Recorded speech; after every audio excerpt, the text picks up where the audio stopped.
We are here, we are live. It is finally Moon Day again. Welcome. Welcome to Moon Magic and Mindfulness with Grace, where we gather every Moon Day at 10 p.m. Eastern Standard Time to talk about where the moon is every day of the week and why we talk about it, and to discuss the astrology of the week, kind of an overview, very over, because I like to dive deep into where the moon is and into just the emotional intelligence that allows us to kind of thrive as opposed to struggling or being stuck with our life or the things that we're trying to create, to bring about, to manifest, to just build the life that we want to have. I work a lot with millennials, of all ages in that millennial spectrum, and a lot of younger generations. Well, not a lot, I'm sorry. Younger generations as well, right? And older people as well, that have really allowed me to dive deep into the life that they're trying to build, the things that they're trying, the chips that they're trying to move. Mr. Moore likes to say a lot that life is a chess game.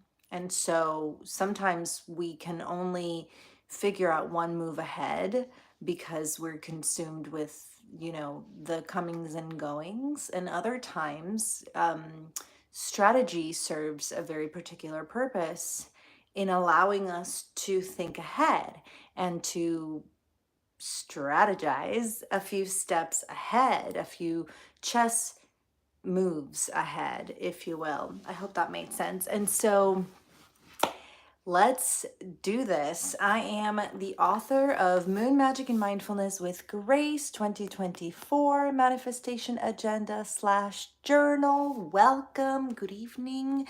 Let me know where you're from and who you are in the comments so that I can see you, because I do not see who is here, but I'm so grateful that you're here. And in this agenda, which, look, this is all that's left. This is all that's left, everybody. This is all that's left of the book. We've done all of this together. Oh my goodness.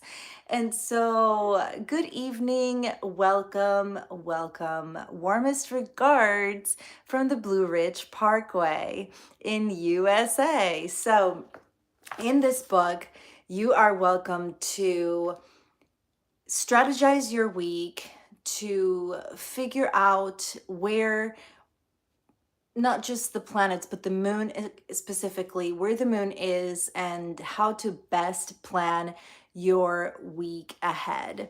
So let's dive into this. We're starting the week with the moon in Gemini, and really Jupiter has been retrograding in Gemini. I think this is still happening, and communication is tricky. Gemini is ruled by Mercury, so where it comes to translating feelings into thoughts and interactions into valuable information, it really, there's really is there's a hit or miss there. Welcome, Cecilia. So happy that you're here.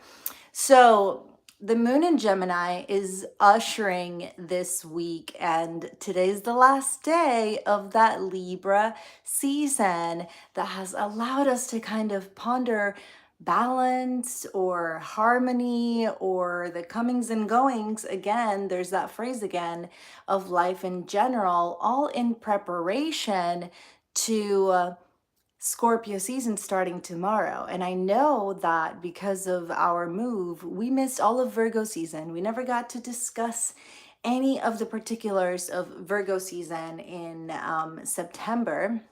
But now Libra season has brought us into hopefully more of a dynamic. Hola, Margarita. Bienvenida. Buenas noches. Libra has brought us more of an understanding of the dynamic of how things just ebb and flow, because there's that pendulum swing that the Libra kind of suggests. Even though there's the scales, there's also a pendulum, and if we're in it, we really do come and go and we ebb and flow. But ushering Scorpio is very interesting, because Scorpio challenges all that that balance kind of stands for, or all that that balance is trying to create the balance, right? And so Scorpio is like, no, I'm just going to flip the table.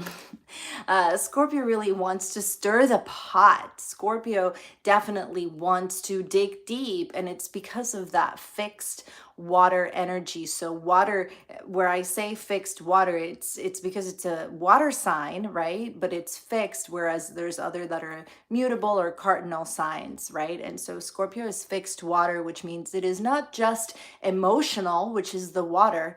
It is very fixated emotion. It is obsessive, compulsive, borderline, chaotic. It is, I guess obsessive is the word that comes to mind right now that I want to be redundant. It's all of those things, and it's the one time of year.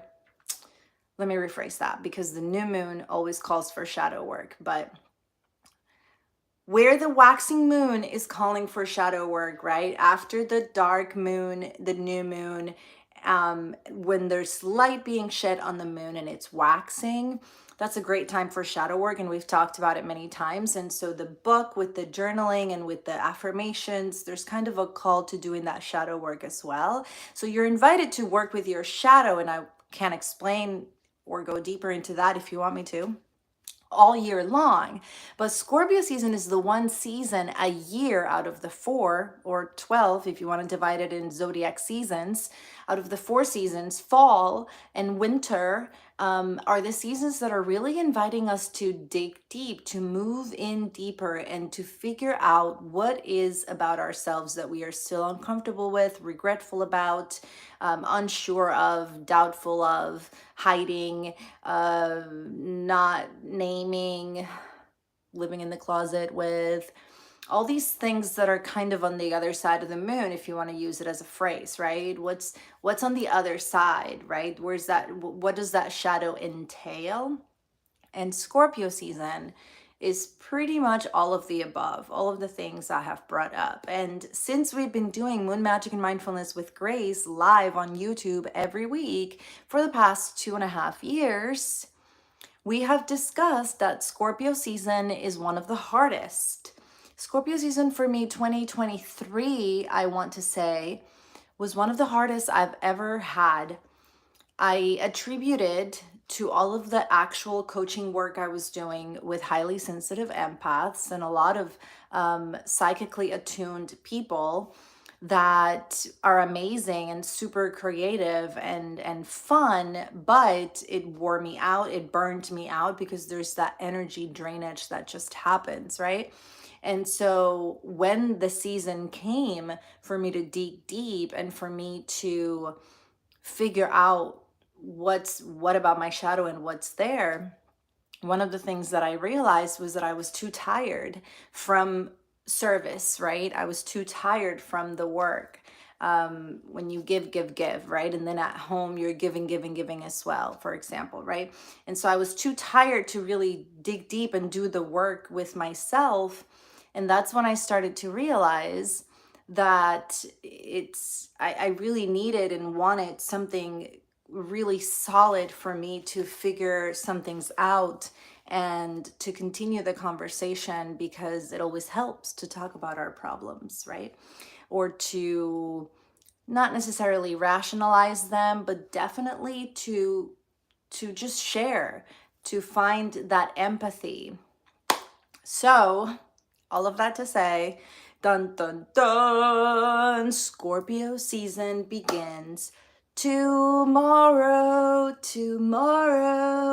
Now, Scorpio is ruled by Mars, the planet of action, the planet that really wants you to get out of your funk that Scorpio puts you in. Now, what are you going to do about it? Where's the action that's going to take place in order to change the funk? And Pluto, which is that transformation that happens once you get into the action, there's just obvious transformation. Things are not as they were before.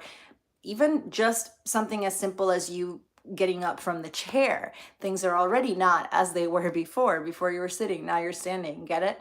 And so it's very interesting how we tend to really make this whole planetary thing really big and unfathomable, and I just don't get, I just don't get all that, when in reality, when you narrow it down to the day to day, when you narrow it down to the little details of how we do things and what we do, and all of the and what we like, then all of the planets are really, really there.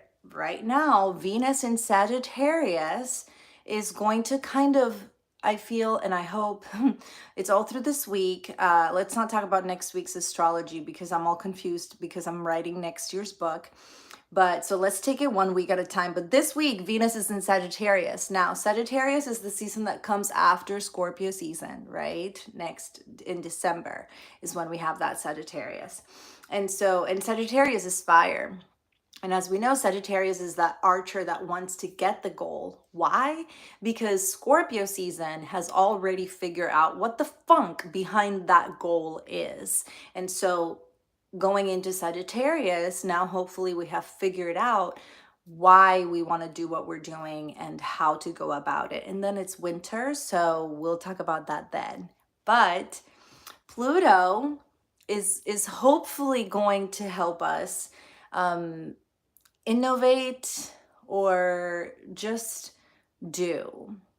And I didn't even know if I was going to make it to this live tonight, in part because I feel utterly unprepared. Hello, Ron. Welcome. Good evening. Mr. Ron Perry is in the room. Woody woo! That's Cecilia Grace's Woody Wood, but still, I'm very happy that you're here.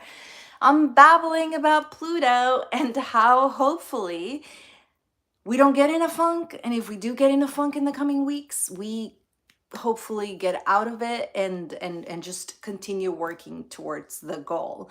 I'm super behind in next year's agenda and I do have a deadline, so I'm trying to get out of my head and into the book so that I don't focus so much on my ordeals. But really, I didn't think I was going to make it in time because it felt like one of those Sunday Mondays.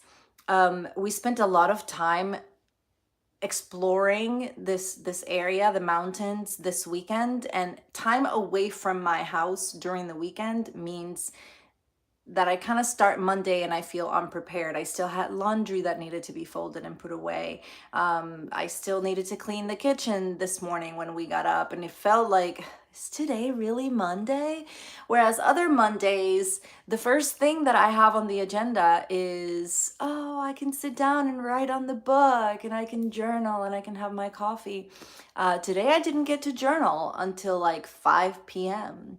So leading to that, sitting down to journal, it was all go, go, go, do this, do that, fix this, fix that. I tried to sit to do homeschooling with my child, and as soon as I kind of saw that he was set for maybe 3 minutes, I thought that I could go do something else, and no, that did not work. He was like, well, if you're not going to sit here with me, I'm not going to do it. He didn't say that, but he got up and he left, and then I couldn't get him to sit down again. So it just felt like one of those days. And transitions, liminal spaces, this last degree of Libra season that we are on right now, because the sun won't be in Scorpio until tomorrow, essentially, is very tense.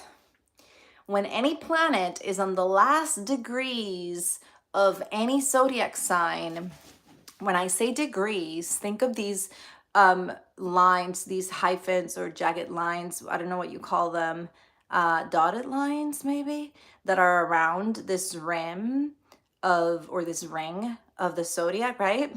Think of those as the degrees. Now there's 29, 30, I think 32 degrees in between each sign.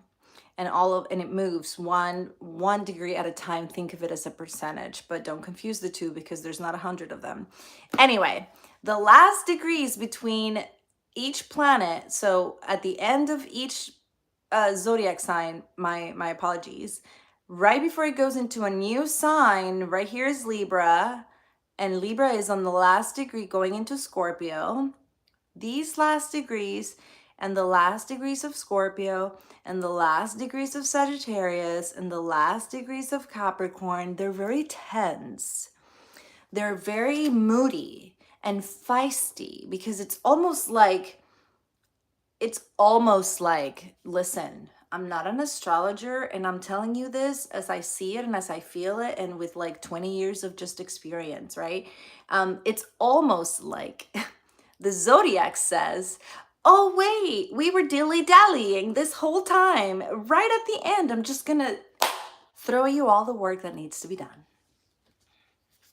Because we sat in our laurels all through the season. At the very end, last few degrees, number 29 being called the critical degree in all of them, I'm just gonna bug you to death. I'm just gonna really mess with your day and with your head. So anyway, that's just a joke, right? I'm just being cynical, but all of that to say that today just felt very like, oh, and to top it all off, which I'm not complaining about.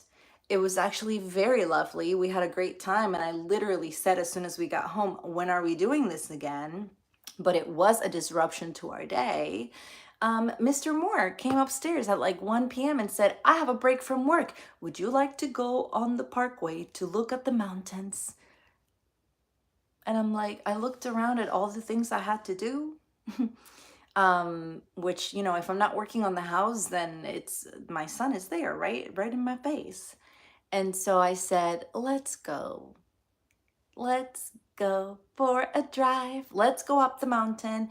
Literally, we were back within the hour. It's so beautiful and so close and so like dreamy that to go about our day and in the middle of the day just decide to go for a drive to look at the mountains, it was the most beautiful thing ever, and really a culmination of a lot of work that has gone into this move and into building the life that we want and figuring out how to play the cards in a way that aligns to what we both want and the compromise that we come up with. So yay us. Oh my gosh, that was just the longest introduction ever. How are you feeling? Ron, how was your weekend? Thank you for making it back. We have a lot to catch up on. Welcome again, Margarita, and welcome, Cece. Let's talk about Moon Day. Moon Day. We have a waning gibbous, so it's gaining in shadow, less and less light every day, and Gemini is very friendly, probably why I can't shut up right now. But the book invites you to hold on to an affirmation for the rest of the week.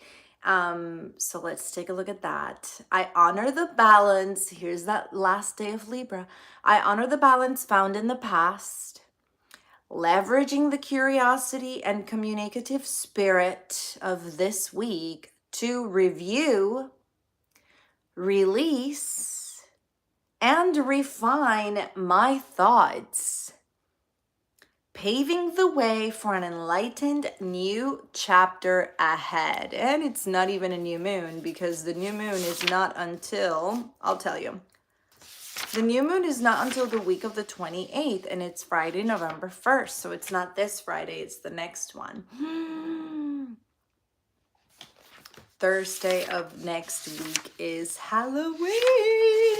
Oh my goodness. Okay.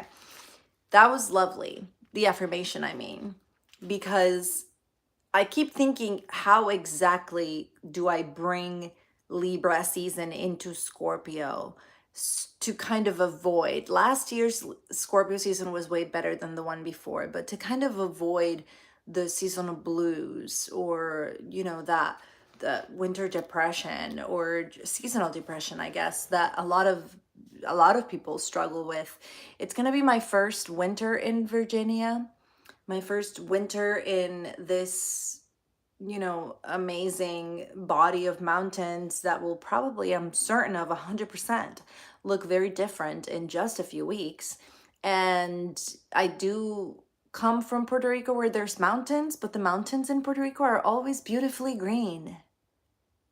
They don't shed the leaves and it doesn't snow. So I'm excited, and I'm just trying to prepare for a season where I might feel down because of the weather.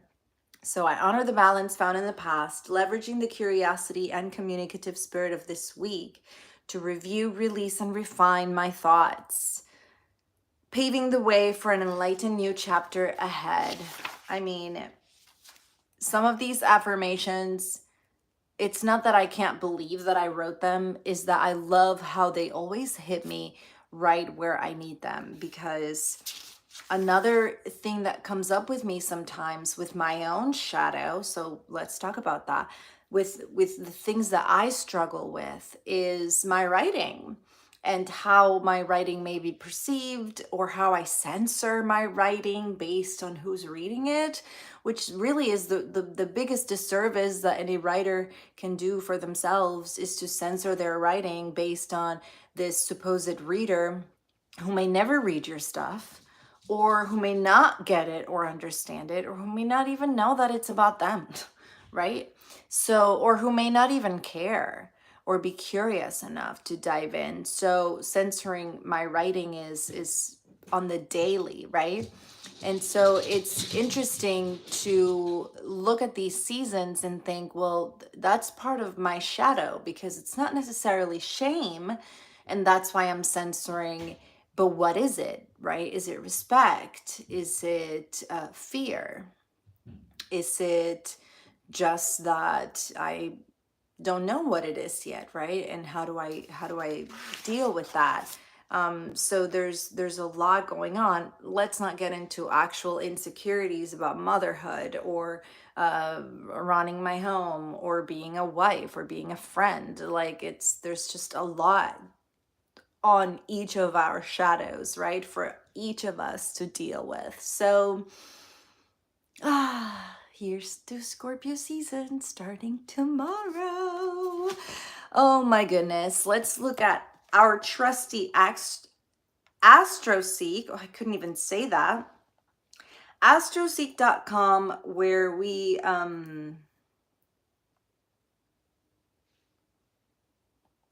find the moon calendar.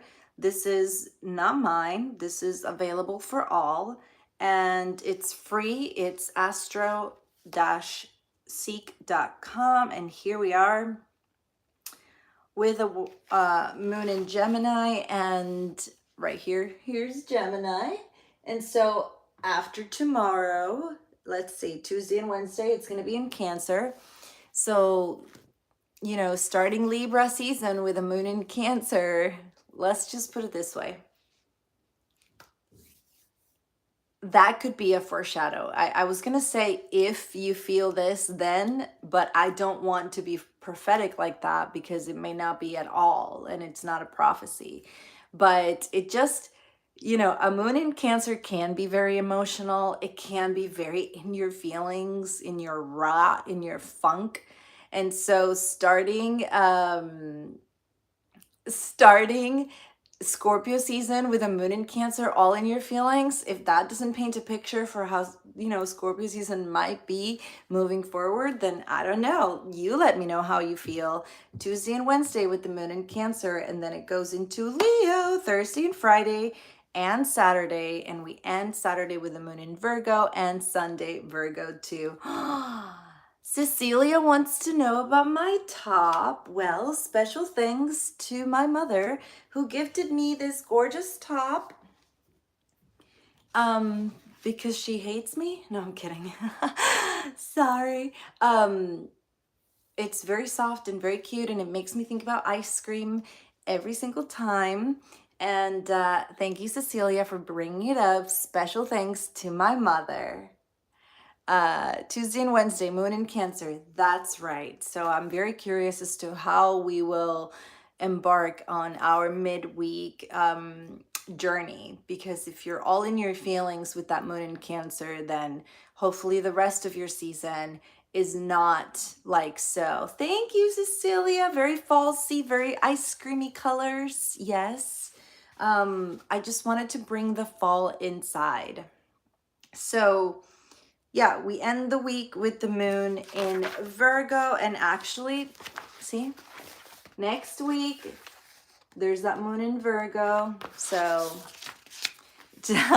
um so I'm excited for that. But let's talk about last week's full moon in Aries, shall we? That was another thing that I feel like felt a little out of whack, if you want to be honest.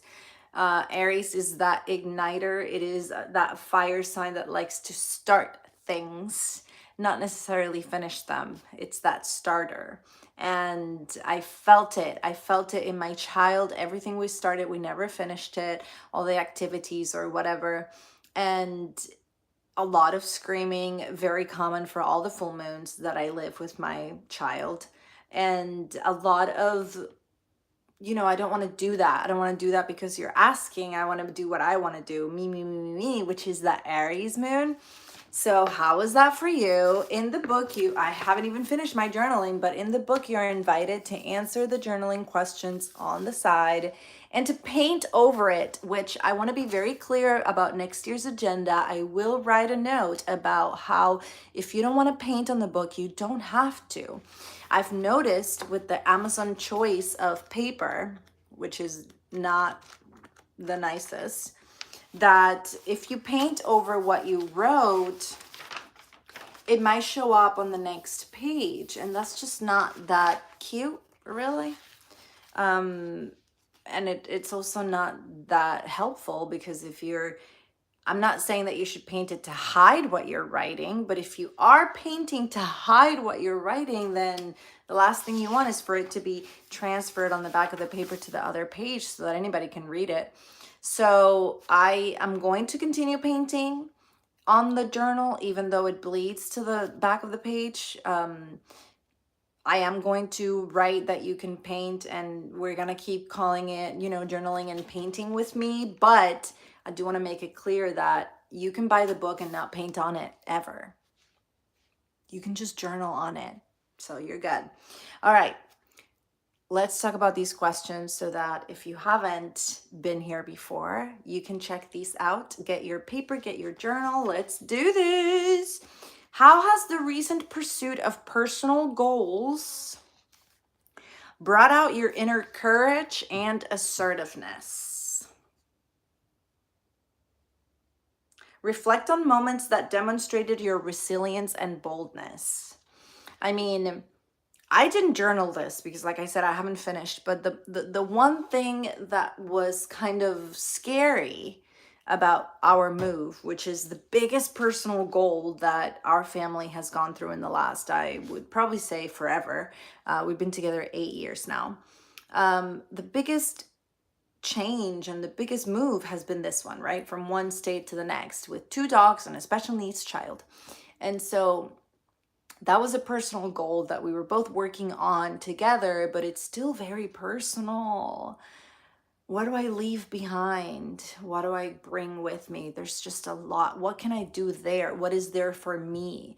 What is on the other side of this move for us individually, right? There's all these questions. And if you're in a relationship, it's not just about asking, well, what's in it for us, but what's in it for me? It's okay to ask what's in it for me, because we're all individuals. We're in this life sharing it together, right? But it's my life too, my path and your path and our path, right? And so my husband, I don't know if he meant it as a joke or if he still wants to do this maybe in the long game. But once, when we're talking about where to really settle down in, he brought up a van and just live in the van life.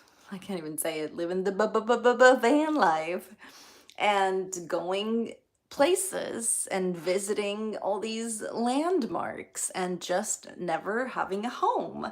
And I was like, I need to think about this for like a night. And I did. And then How did I demonstrate my resilience and boldness? Well, let me tell you. To sit across from my husband and tell him that I am 100% sure that the van life is not for me right now with a 5-year-old who really just has like very specific needs. It's just not for us right now. You know what I'm saying? Like, there's just no way that we're gonna just go from Florida to a van life. Maybe in the future, because it does sound fine, but just not right now, right? And it felt, when you're used to not speaking up, when you're used to not having conversations in your relationship that are respected and valued, when you're kind of used to not being listened to or used to not having a point of view that is appreciated, you get very nervous when it's time to express your point of view. You get very nervous when it's time to really, and I'm not saying that I'm not used to those things in this relationship, but I mean, coming from where I come from, right? And so it was the first time that I had to have a conversation like that with Michael. And I was like, how is he going to take it? That's right. That's right. I even give myself a pep talk. Like, maybe we can make it work, but no, you just have to tell him. You can't say how you really feel. Yeah, when you're walking on eggshells with a, toxic relationship, and you can't really speak your mind, then there's a lot that goes to it, and you can't be assertive. See, that's the thing. To be assertive and to really demonstrate your resilience, because you can be resilient all you want, like in your head, but to demonstrate it, to kind of really step out of your mind and to see how it evolves in the physical world, that's a whole nother ball game, right? And so sitting with Michael, I told him, I just don't think that's for us right now. And that was it. That was the extent of it. Okay, great. Well, moving on. It was a great idea, but it is what it is. Let's just move on to finding a place. And so I don't remember the last time that I was that assertive in a conversation with a previous relationship. I don't remember the last time that I felt like I was not necessarily in control, but on my 2 feet with my point of view, right where I need it to be. My sister says, and you can have the conversation in your head, but afraid of how they will take it. Yeah, it's the worst, right? Use less energy in the sense that there's no sense in getting anxious about it. We just need to practice. What does being assertive look like? What does it sound like? I love that about the coaching conversation. Sitting with my coach to discuss, how can I address this? What would I say? Well, what does that sound like? And how can I prepare for possible answers? Very much like an interview. If you're neurodivergent and you practice your conversations ahead of time, welcome to the club, because that's what I do. Number 2, in what ways have recent realizations sparked a need for change? What steps can you take to capitalize on this momentum for personal transformation? I mean, I keep thinking that I'm censoring my writing because I know that I'm censoring my writing when I write things that might trigger other people, and then I don't share what I wrote. I keep these longings locked in lowercase inside a vault. However, if I was more assertive with my writing, I might show it to the world or just publish it. But there's just a lot that goes into sharing our art, right? Precious, precious art. Are we being precious with our art? I feel like I haven't heard that question in so long, but there's a lesson for me there. Affirmations for the full moon. I acknowledge my strengths and assert my true desires while fostering harmony and understanding within my relationships. I courageously step forward into transformation, balancing my assertiveness with grace, fostering harmonious interactions. Sally, I keep trying to convince Sally to get on YouTube with me, but here's the deal. I might do like a pop-up episode at a different time of day because Sally is in London. And so 10, 11, 12, 1, 2, 3, 4, 5. Yeah, I think right now it's like 5 a.m. So cute little Miss Sally is sleeping. If I were to do it at a time that is, more convenient for her, the issue is that my child is awake and with us, right? With me. So I would love for you all to meet Sally, but let's see. Let's see how I can convince her to make it happen. But that's the week, y'all.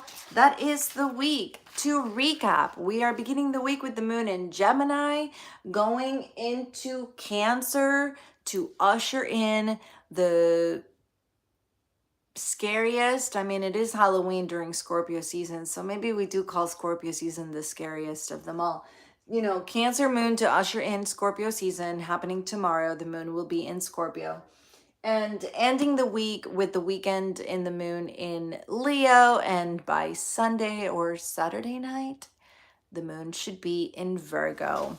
And I do love a moon day with the moon in Virgo. I feel like this whole hot mess express that I was today, feeling kind of behind on all the house chores and thinking that it wasn't really moon day. I didn't even do my moon day post because when I got to the journaling at 5 p.m., I was like, I'm too tired now to set it all up and then journal. I just want to go straight to the journaling. So I didn't do my moon day post, but I guarantee you next moon day will be a lot different because that moon in Virgo just puts it all into order. It becomes so clear how to maximize my time and how to just organize my life, which can be very chaotic, but still love it. And that's the moon for y'all. So if you're ready, me too, because I'm a Virgo, Cecilia. No wonder we get along so well. I'm a rising Virgo, which means my rising sign, right, is Virgo, even though I am a Taurus. So let's dive into this meditation, shall we?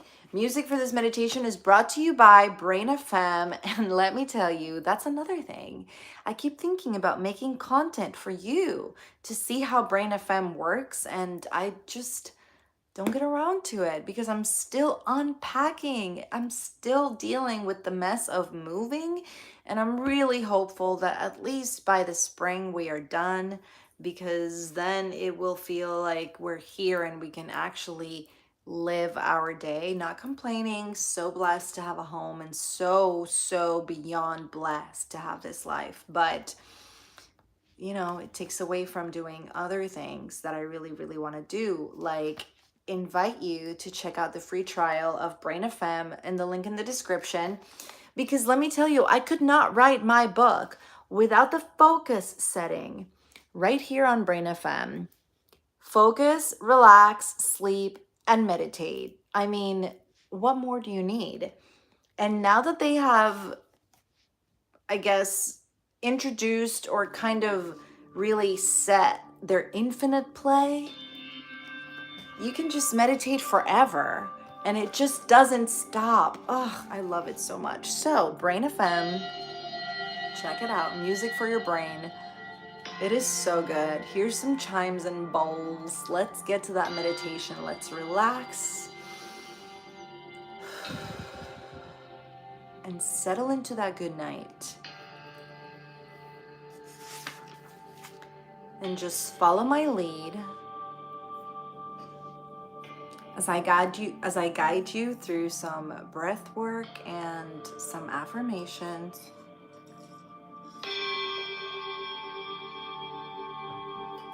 So you can relax and start your week with the best possible mindset. So with me, take a deep breath in through your nose. Deep breath in through your nose. Hold it at the top. 1, 2, 3, 4. And exhale nice and slow through your mouth. Long, extended, nice and slow breath out. Hold it again. 1, 2, 3, 4. And breathe in again through your nose. Nice and slow, deep breath in. Hold it at the top. 1, 2, 3, 4, and exhale. And as you exhale and settle into this breath, I want you to imagine a path in front of you, the trees overhead, the stars and the night, and the road, endless road. So many possibilities. So many dreams. And so much hope.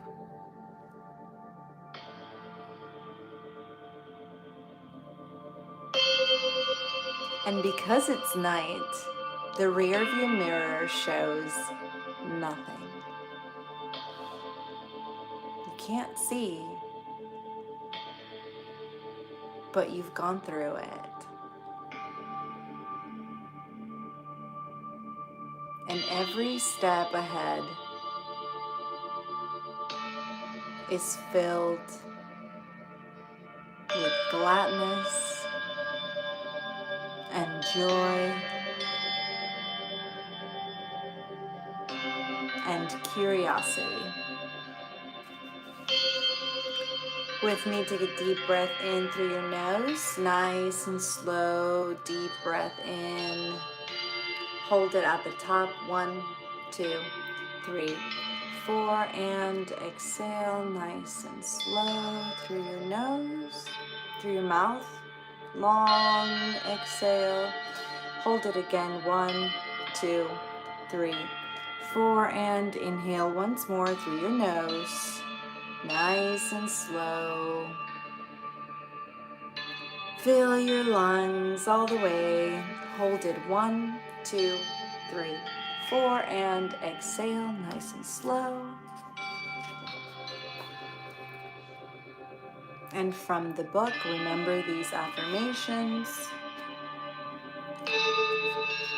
I honor the balance found in the past, leveraging the curiosity and communicative spirit of this week to review, release, and refine my thoughts, paving the way for an enlightened new chapter ahead.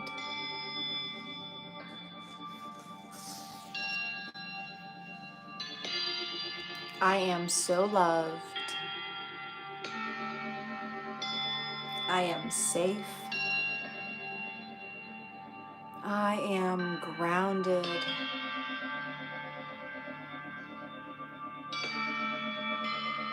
I am guided.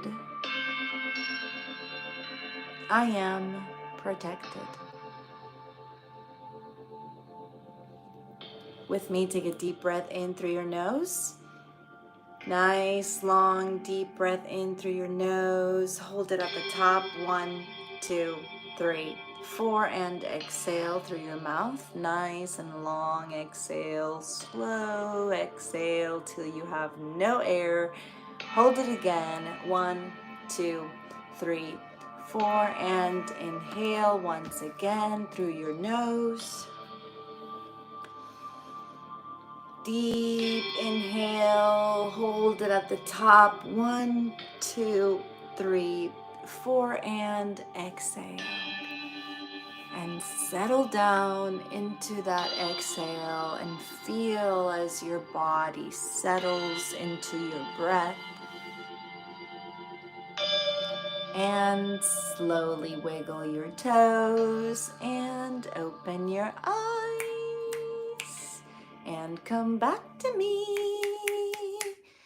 straight from the Tortured Poets Department. And that concludes our very carefully curated 45 minutes of quality time talking about all things space and the moon and the planets. And I'm so grateful. Thank you so much for tuning in. Thank you for the replay club. Thank you for leaving comments in the live chat, which we have discovered does not stay in the replay. So if you catch yourself rewatching, then let me know in the comments. I always want to check in and connect. And I will see you next Monday. I love you all. Bye.